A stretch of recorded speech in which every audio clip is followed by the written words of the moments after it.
તો કેમ છો મારા કંડક્ટરના વિદ્યાઓ? તો આપણે ગઈકાલે આપણે જોયા હતા નિગમને લગતી માહિતીના વિડીયો જોયા હતા. તો આજે આપણે કંડક્ટરની ફરજોમાં વારંવાર પ્રશ્નો પૂછાતા એમાં કંડક્ટરની ફરજો વારંવાર પૂછાતા પ્રશ્નો પાર્ટ 1. આજે ક્વેશ્ચન આપણે ટોટલ 20 જોઈશું અને 20 વિશે માહિતી મેળવીશું અને પાર્ટ 2 લાવીશું ટૂંક સમયમાં. તો આપણો પહેલો પ્રશ્ન છે કે કંડક્ટરનું મુખ્ય કાર્ય શું છે? તો ઓપ્શન એ બસ ચલાવવી, ઓપ્શન બી મુસાફરોને ટિકિટ આપવી અને ભાડું વસૂલવું, ઓપ્શન સી બસનું સમારકામ કરવું કે બસ ધોવી. મુખ્ય કાર્ય શું છે? તો તમે મનમાં જવાબ તમે વિચારી લેજો. તો એનો સાચો જવાબ છે મુસાફરોને ટિકિટ આપવી અને ભાડું વસૂલવું.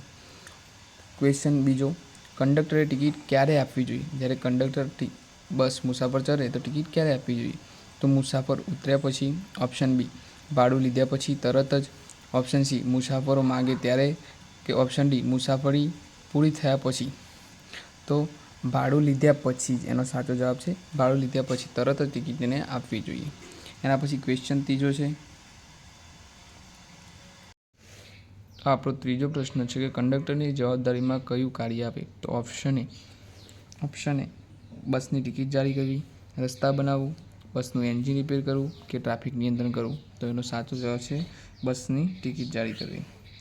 ચોથો પ્રશ્ન છે આપણો, કંડક્ટરે મુસાફરો સાથે કેવો વ્યવહાર રાખવો જોઈએ? જો તમે કંડક્ટર બન્યા હોય તો તમારે કેવો વ્યવહાર રાખવો જોઈએ એ આપણે પ્રશ્ન પૂછવાનો છે. આ પણ પ્રશ્ન પૂછી શકાય ફરજોમાં. તો ઓપ્શન એ ઉગ્ર, ઓપ્શન બી સૌજન્યપૂર્ણ અને શિસ્તબદ્ધ, ઓપ્શન સી અવગણ્યાભર્યો કે ઓપ્શન ડી કઠોર. તો એનો સાચો જવાબ છે સૌજન્યપૂર્ણ અને શિસ્તબદ્ધ.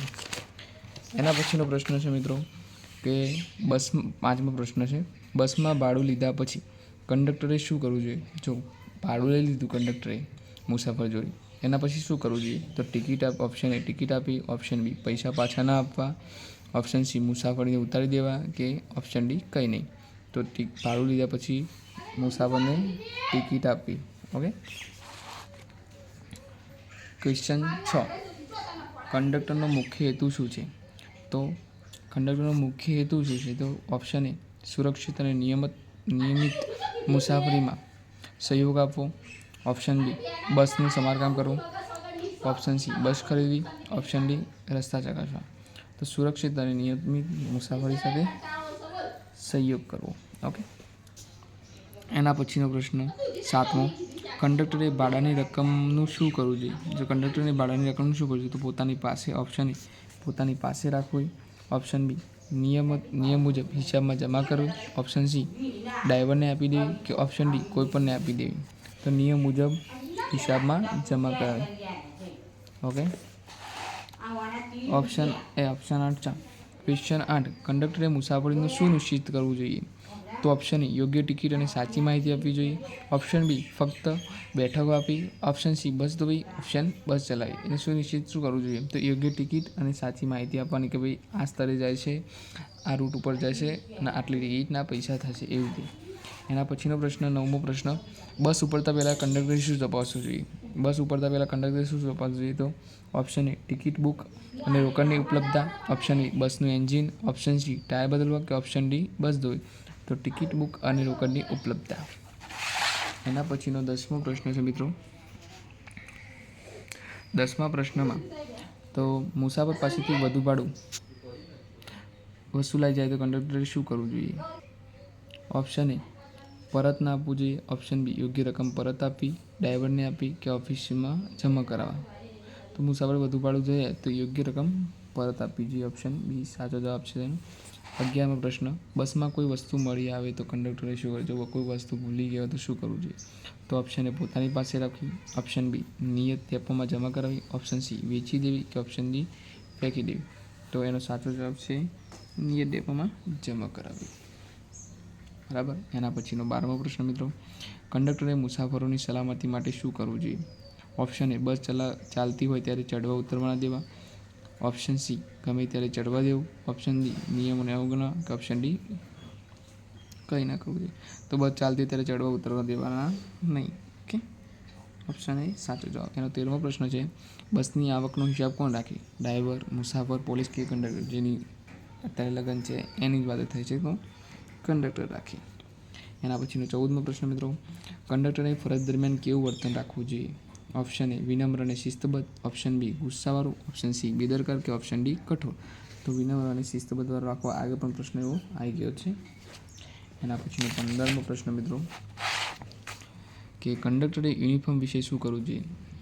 કંડક્ટરનો જે યુનિફોર્મ ખાખી કલરનો આવે તેનું શું કરવું જોઈએ?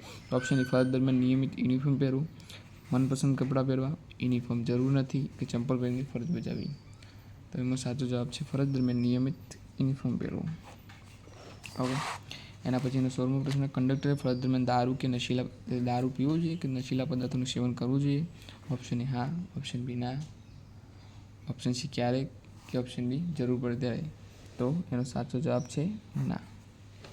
17મો પ્રશ્ન મિત્રો, તો કંડક્ટરે બસ સમયસર ચલાવવામાં કેવી રીતે સહયોગ આપવો જોઈએ? તો મુસાફરોને ઝડપથી ટિકિટ આપીને વિલંબ ટાળીને, ઓપ્શન બી અનાવશ્યકતા વાતો કરીને, ઓપ્શન સી બસ રોકી રાખીને કે મોડા આવવાથી. તો મુસાફરોને ઝડપથી ટિકિટ આપીને વિલંબ ટાળીને. ઓકે, એનો સાચો જવાબ છે. 18મો પ્રશ્ન, કંડક્ટરનું કાર્ય કયું નથી? આવું વાંચવું અને એના ઉપર રાઉન્ડ કરવો. ઓકે, નથી. તો ભાડું વસૂલવું, ભાડું તો વસૂલવું જ પડશે. ટિકિટ આપી એ પણ આપશે. મુસાફરોને માહિતી આપી એ પણ આપશે. બસ ચલાવવાનું કામ ડ્રાઈવર કરશે. બરાબર, આ કાર્ય કરશે. એના પછીનો 19મો પ્રશ્ન, મુસાફરે ભાડું આપ્યા પછી કંડક્ટરે શું આપવું જોઈએ?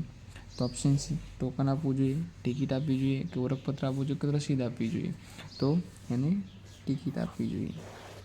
છેલ્લો પ્રશ્ન આપણો આજનો, કંડક્ટરનું ઓળખપત્ર ક્યાં રાખવું જોઈએ?